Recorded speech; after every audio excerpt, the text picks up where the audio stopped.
তিন জায়গায় প্রয়োজনে মিথ্যা বলা যায়।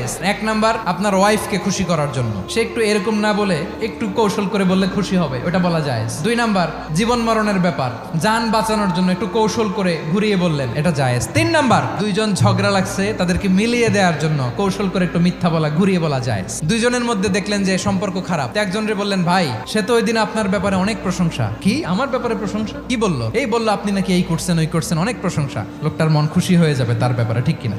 আবার তার সাথে যার ঝগড়া, ওরে যে বলুন, ভাই ওই দিন তো সে আপনার অনেক অ্যাপ্রিসিয়েশন করলো, অনেক, সে তো অবাক, কি রে বলে কি? এই যে দুইজনের ব্যাপারে দুইজনের একটু ভালো ভালো কথা বলে দিচ্ছেন, একদিন দেখবেন রাস্তা দিয়ে হাঁটার সময় একে অপরকে সালাম দিয়ে ফেলছে, সালাম দিয়ে বুকে জড়ায় ধরছে, আছে না নাই? আবার মিলমিশ হয়ে গেছে। কিন্তু আমাদের স্বভাব হইলো, দুই প্রতিবেশী যদি একসাথে বসে একসাথে হাঁটে, দূর থেকে দেখলে আমাদের জলে, আছে না নাই? ঘটনা কি? এই দুইটার মধ্যে এত মিল কে? এই দুইটার মধ্যে গিরিঙ্গি লাগানো যায় কিভাবে?